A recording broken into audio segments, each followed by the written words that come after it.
So my guest today is Niels Reib, which is spelled Neil with an S, Reib, who's a career strategist and mentor who helps career-driven professionals attract the work and career they want and deserve through authentic career branding strategies. He focuses on personal leadership and creating an outstanding online presence, and thus helps his clients unleash their full potential by doing what they love with less stress in their life and more to give to the most important people around them, like us. I'm just kidding. And I know he's inspired and helped people showcase their skills worldwide with his mix of Scandinavian humility and American confidence. Welcome. Well, thank you, Jeff. Such a pleasure to be here. You're very welcome. Where in the world are you today? Well, I'm in Copenhagen, Denmark, so I guess we're about 6 hours apart. I'm in the middle of the afternoon here, and you're in the morning over there in the States. And that's the way my interviews have been running in recent times. I've been speaking to more people globally, and it is a pleasure because, frankly, folks, for those of you who are US centric, if you think he doesn't have material for you, you're wrong. Hang in there, enjoy this interview. It will help you. So let me just start by asking, we're going to be doing a show related on care and feeding for the job hunter, supporting them through what's a very stressful time. What makes you an expert at this? Well, I've been there, and my experience as a job seeker went from losing my job due to the financial crisis back in 2000, late 9, and starting fresh, looking for a new industry to be in. I thought I was gonna try to get into a field where I could combine my healthy hobby of loving wine with a job. So I was trying to get a job selling wine, and fairly quickly I got into, I got in interviews and stuff like that, but I found out that, hey, networking was something that played a big part in getting that job and actually landing the job, because it was lack of network or within that field that kind of made me come in second for those jobs that I went to interview for. So after a couple of months without landing a job, things mentally went kind of downhill.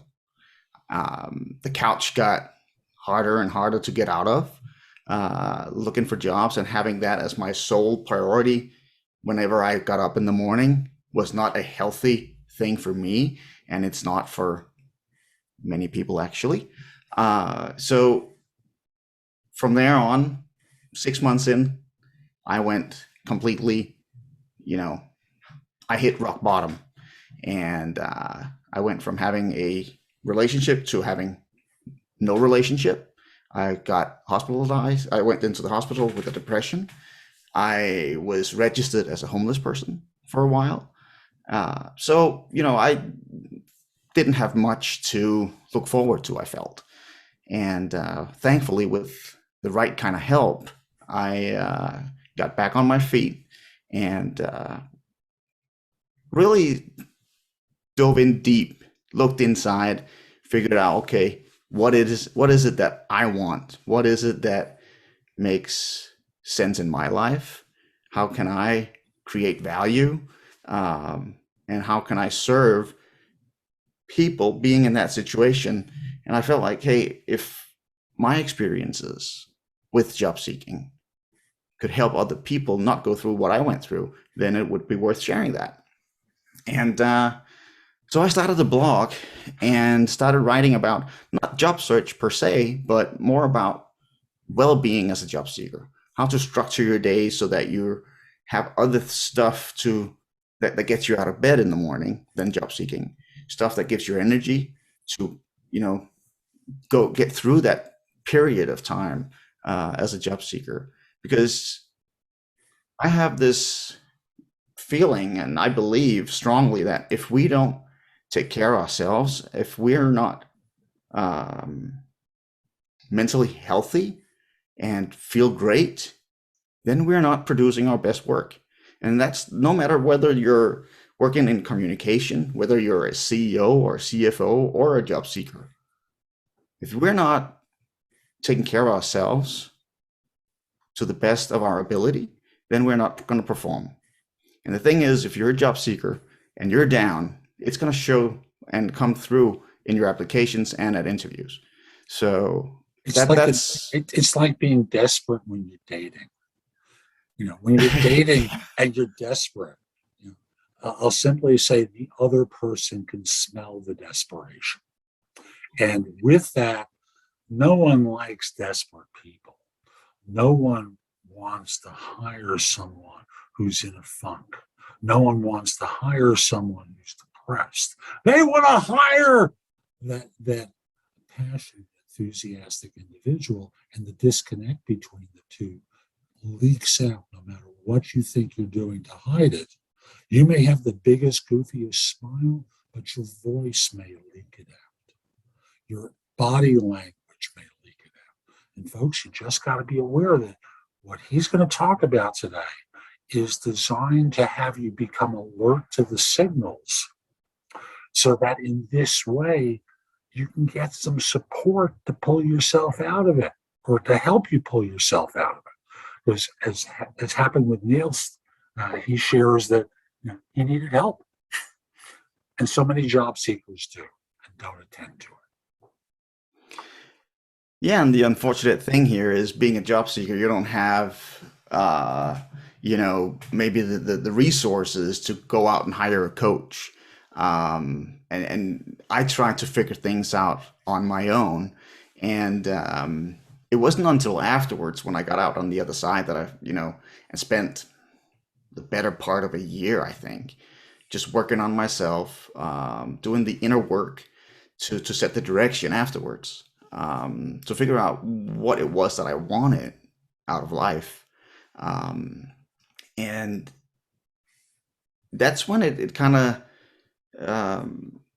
dawned on me that hey, the best thing you can do for yourself being in a situation as a job seeker is to take care of yourself.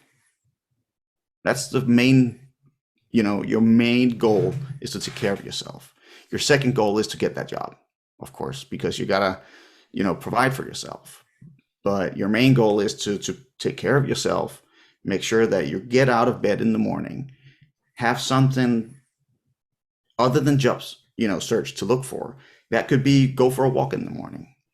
That could be go for a run, read a book, something that gives you energy and the stamina to push through that situation that you're in. After I started my blog, sharing all these things that I learned and that I lacked before I really hit rock bottom there, those things have helped thousands of people here in Denmark just reading my Danish blog that I launched back then. And just to hear people afterwards, meeting people at talks that I went out and did, saying that they came just because, they wanted to hear my story. They wanted to talk to me and thank me for what they read on my blog. It's just been amazing to know that putting in simple structures in your day can help you gain that energy back that will help you in your job search. I used to say, it'll drain you like nothing else if you're putting yourself in front of your computer looking for jobs all day. And if you send out applications, by the dozens and get rejected over and over again. Don't you feel great? That was the one thing that got me down, getting rejected over and over again, just getting slapped in the face. And it just tore me apart. So my suggestion to job seekers are to structure your days, fill it with things that gives you energy. And that could be anything. I had this one lady come up to me at one of my talks and saying, hey, it wasn't until after I used to have this download on my website about plan your week. plan the time schedule for your job search. So you can look for jobs on Monday, on Wednesday, and Friday, or whatever suits your schedule. But make sure to put in the things that give you energy. And she was like, at first she used that to show her husband. She used to note down what she did that day, because then he wouldn't ask her when he got home from work, what did you do today? She could just give him that piece of paper where she'd written down what she did that day. And she put it in his office, and that way that was, he didn't have to ask and she didn't have to answer.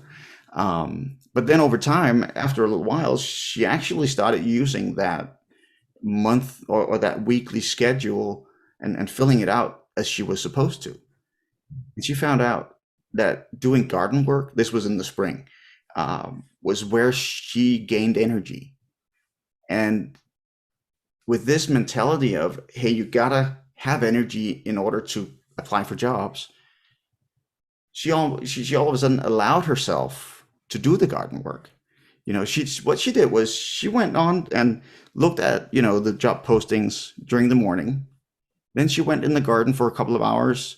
She might even start an application in the morning, went into the garden, did some garden work for a couple of hours, went back and looked at the application she was doing, and then, with a fresh mind and renewed energy. And it helped her actually land jobs or a couple of interviews by doing that after a drought. It doesn't surprise me. Companies want to believe that they're hiring a winner. And if you're arriving in, I used the term before, funk, where you're off your game, you're not presenting yourself at your best. And that's what firms want to see. Now, I have this thing about they always want to hire someone who fits, and they have no capacity to assess fit, but they think they can. And thus they believe that that energetic, passionate person, their eyes twinkle as they speak. They've got a smile on their face. They speak with energy. And maybe they use their hands as they talk. And this is a US-centric example I'm giving. But still, whatever expresses energy and excellence becomes what they like to see. And for those of you who are struggling, they don't care about your struggle. It's on you to solve that for the interview and for all your conversations with people. And do I have that one right? Yeah, I mean, one of the worst things you can ask a job seeker about is, how's it going? Or what are you doing? And after a while, you just get sick of it. And I know people mean it in a nice way, that they show interest in your journey. But you just reach a point as a job seeker where you just get fed up with those questions. And when I, again, got out on the other side and started blogging about well-being and structuring your days as a job seeker and having a more proactive approach to job search, that's what I started talking about when people asked me what I did and how it was going, and then we got into all this, the conversation about that instead of me not having a job, which has a negative, energy to it. So, it grinds at our insides. Yeah, it does. It's like they're well-meaning. I don't believe they're trying to be encouraging. I believe what they're trying to do is they've got this mental note in their mind that you're unemployed, and they're trying to go for the next chapter. It's as though you have a disease, and they're hoping it's cured by now, so that way they can treat you like a normal person. And all they want to hear is, hey, I'm close to something. I got an offer. I'm getting an offer. Yeah, you know what? The funny thing is, when I launched my blog, and this was back in 2012, my Danish blog, it took a month or maybe 2 months, and I started to get requests from journalists to interview me based on the content that I put on my blog. And one of the requests were to be part of an article talking about that being laid off shouldn't be such a taboo, because at least here in Denmark, it happens to at least 50% of us during our career. And for those 50% of those, it happens to more than once. So why is it that it's such a taboo to get laid off? And it happens to so many people. And it is like a disease. People don't want to talk about it, and it can really be a really, it's a tough situation to be in if you go too long uh, without One landing that next job. one of the lies we've been trained to believe is that the reason we get laid off is we weren't good enough, and thus we are a failure. That's the message we take from the laid off part. Even though most of the time, at least certainly in the period of time since 2001, where the US had that experience with 9/11, Mm-hmm. certainly since then, the reason people get laid off is economic. It has nothing to do with the individual's performance. A firm is trying to survive. And the nature of layoffs these days and the economy is far more extreme. So firms are taking more extreme action to remedy a crisis that could put them out of business. But we think it's our fault. We're afraid other people are going to think it's our fault. And when we can't get a job quickly, what's wrong with you? That's what we Yeah. keep telling ourselves. That's how everyone's question sounds to us, or how we interpret it. And it's not us, it's the economy. And we're impacted by it. Certainly, if you got laid off during COVID, come on, what are you blaming yourself for? Yeah. You played no part in that. Zero, zero. But I worked for COVID. I've been responding to people now for a while who, in one way or another, have been adversely impacted by the disease. And firms talk about, we can't find people. They make it harder to hire in the US, and it's complicated It by a is. variety of things. But, I've heard you talk about so far that structuring one's day, in effect, calendaring it so that you have a plan for your day, including, energy creating time, is a big part of how someone can recover from the depression that often accompanies a job search. What other ways can people work on that to pull themselves out or get support with moving forward? Well, first of all, it's if you have a partner, be honest about how you feel, and hopefully you have an understanding partner. um, I what I did before I crashed, I used to go to the gym like 6 times a week. I did that for less than an hour, those 6 days a week. And one day, my then girlfriend, she told me that, hey, if you did do as much with your job search as you do with your gym time, you would get a job faster, which resulted in me not going to the gym anymore. And the gym was the one thing that I felt like I had going for me. And that was probably the worst decision I've ever made, was to quit going to the gym. Because I felt like she kind of attacked me a little bit. I did, sitting on the couch. I ended up on the couch with my laptop, and looking for jobs, and that was just devastating what that did to me. And but it's so important that you keep socializing. When you're a job seeker, you got to work that network. Uh, don't disappear off the face of the planet because of your situation. Have meetings with people, even, that could be virtual, it could be in a coffee shop. But meet people, get new insights, read books that can, keep you on top of your game. Um, Study online courses during that time as well, because that'll show a future employer that you haven't given up. You're still developing, even though you're out of a job. Uh, They're not giving up. I'd never really thought about it until you just mentioned it. And it's true. Folks give up. And it shows in lots of ways.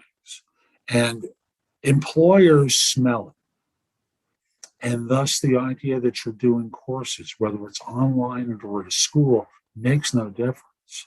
You're learning new stuff.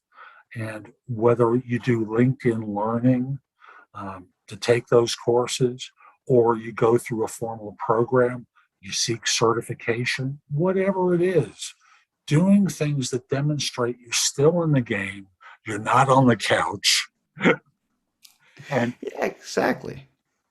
and doing. and it's so vital that you stay in the game like that. And that's one thing that I kind of want to, take it into the branding type, Sure. direction now, because what happened when I started sharing my story and all those advice about structuring your days and being proactive as a job seeker, what happened was that I started attracting people from an entirely new industry to my network via LinkedIn, um, and which gave me opportunities to go out and do workshops in, doing this, helping job seekers face to face instead of just, sharing my experiences through the blog. And that's the power of branding as I see it, is sharing your knowledge. So yeah. And the fun thing with branding, folks, I know you don't think of yourself like a detergent or a hamburger from a fast food restaurant. I know that. And one of the things that has changed over the course of my career in search is that an individual can create a brand, a rep for themselves, a reputation that allows people to see them as an expert. So they get to know, like, trust, and respect you, and thus want to reach you, which best of all allows you to move to the head of the line. It's like in a nightclub. There's a bouncer at the door, and they've got a list of who they're going to let in. Now, I personally believe there's a side door and a back door, but if you want to get on the list, that's a great way to do, is by building a reputation for yourself. So they see your name on the, oh, okay, come on in. And you're ahead of everyone. And the other people, who is that guy? Who is that woman? But they're letting them in. And that advantages you. And that's the power of the brand, of the reputation. Yeah, and I'm a little, my way to talk when I talk about branding, I tend to, or prefer to talk about having your personal website. Simply because if you build a brand on social media, it's like building a house on a rented lot. You don't own your profiles on LinkedIn or anywhere else. And we just saw it a couple of weeks ago, I think, when LinkedIn went down for a small amount of time, and people just panicked. At least those who are on there often, they noticed it. But it just comes to show that you're vulnerable if you brand you base your brand on a social media network. That's why I'm very, very pro having a personal website, because you own the content there. And it's a great knowledge base that you can build up and refer employers to when you look for a job. I'm not sure I know of any hiring professional that wouldn't click a link in a resume that goes to a personal website of a job seeker to find out more and more about them, because they are going to Google you anyway. So you might as well help them out by providing the links that they need to find. And then if you have your website, you can put everything on there about the courses that you're taking, about the books that you're reading, your takeaways from conferences, from whatever it is that you're doing. Put that on your website, because it'll give hiring professionals a much better idea about who you are as a person. It shows that you're, have a growth mindset. It shows that you're taking responsibility about your career. It shows that you're proactive. And you're a thought leader. And it sets you apart. Right. And as such, everything that you do to stand out in a good way is an advantage for you. It allows people to see you beyond the resume that everyone else is sending them. And there's texture. There's new conversation people can have other than simply, oh, I see you did this 2 years ago. And them being quiet, and you have to now babble about that. They can have a discussion with you about what they read on your website, in the blog there. They can ask you questions about your thinking about something. I know there's someone I worked with a year ago who spent a lot of time in risk management. And we had a strategy for him of developing his blog and cultivating articles. And the contacts started coming, one of which led to an introduction for him to collaborate on a book. And through that collaboration with a more advanced thought leader, a huge advance for him. I'm not talking about the financial advance, but it was a big advance for him in terms of his reputation, and opportunities started to come to him as a result. And that's exactly what I'm talking about. Once you start putting your knowledge out there, and your thoughts and everything like that on your website, you're never going to know what kind of opportunities will come your way. When I first pushed or clicked that publish button back in 2012, I had no idea that I would end up doing this today. I had no idea that I would attract that many people from that industry here in Denmark that takes care of job seekers to my network. I had never thought that I would go out and do my second talk I ever did was in front of 500 job seekers. I've never liked standing in front of a crowd speaking, but with an opportunity like that, shows up, you better do it, because again, if just one other person could gain something valuable from what I have to say, then it's worth sharing.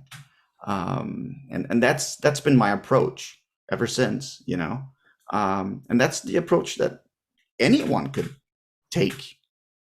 Just share your knowledge, share your thinking, share your take on whatever goes on in your industry. That will help set you apart from, I'd say, about 95% or 96% of all other job seekers if you have a website focusing on your career. You're so right. And the same content can wind up on LinkedIn, it can wind up on Medium with a link back, which helps with your own SEO, because backlinks, help with that sort of stuff. It does. So, always link it back to your blog, even if it's to say originally published at or on, and a link back to the original article. It makes a difference for you folks. So don't sell yourself short, as so many of you tend to do, by thinking, oh, I've got nothing to say. You've got a lot to say. We all do. We all have something to share.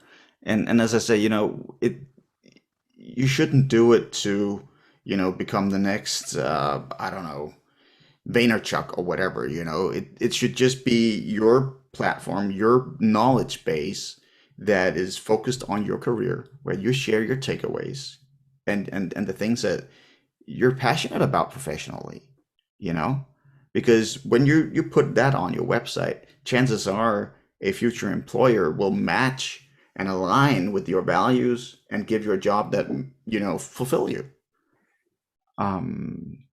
Yeah, it's a powerful thing, and there's no need to overcomplicate it. Today, it's much simpler today than it was 10 years ago to set up a website. And it's, yeah, it's something that many people will have to overcome. I had to myself, it was scary clicking that publish button the first time. But then as time went on, it was like, okay, I haven't published anything in a week. That's weird. And it just became a habit. But it's like with everything else that's outside of our comfort zone, we just need to push it a little bit, and it will pay off. This, having a website for your career is long-term thinking, and it's something that, you and I, we're both content creators, and I know you've got a bunch of content on your website, and it's built over a decade or more, and it's everything you put out there is a door in Google. People, if they Google your name, you're going to show up because you want your website to be your name.com or whatever, but it's also going to be a door to the content that you create. So people will find you based on the content as well. So you won't know, and you can never guess what kind of opportunities will find you when you start sharing what you're passionate about professionally. Amen, brother. And folks, I encourage you, it's not hard to create a website these days. No. When we started back in the Stone Ages, when dinosaurs roamed the earth, much harder. WordPress was difficult. There weren't things like Wix or some of the other platforms available. It was hard. I remember my first website was built on a technology that doesn't exist anymore. Same here. Right. And I had to have a developer do it. Now you can learn a lot through YouTube to be able to do this. It isn't that hard, and they are very inexpensive. Like most hosting can be as little as $2.95 per month, which is nothing. It's nothing. It's a small investment in something that can really, set you apart in your career. Excellent. How can people find out more about you, Niels? Well, this is going to come as a surprise to a lot of people probably, but I have a website. Really? Yeah. And it's nielsreib.com. And there people can I've got a brand test that people can take. Goody tests. Yeah, so that people can actually get a sense of how their online presence is, and then get the next action steps based on their answers. And they can sign up on my website. Then they can get weekly action steps to help them build an online presence. And I think there's content there in that sense, in that sequence alone. If you start at the, it sounds bad to say the bottom, but if you're building an online presence from bottom up, then there's content for a year that'll help you. Excellent. Niels, thank you. And folks, we'll be back soon with more. I'm Jeff Altman, the Big Game Hunter. As Niels has told you, I've got a ton at my website. Go to the blog at thebiggamehunter.us. I took a look today. There's over 11,000 posts there that you can watch, listen to, and read. It'll help you with your job search, hiring more effectively, improve your management and leadership, and help you resolve workplace-related issues. In addition, connect with me on LinkedIn at linkedin.com/IN/the Big Game Hunter. Mention that you saw the interview because it does help other people. And it lets me know that this is worthwhile for you and was helpful for you. It makes me feel good too. And I'll simply say you can also schedule time at my website for a free discovery call, schedule time for coaching. I'd love to help you. Hope you have a terrific day, and most importantly, be great. Take care.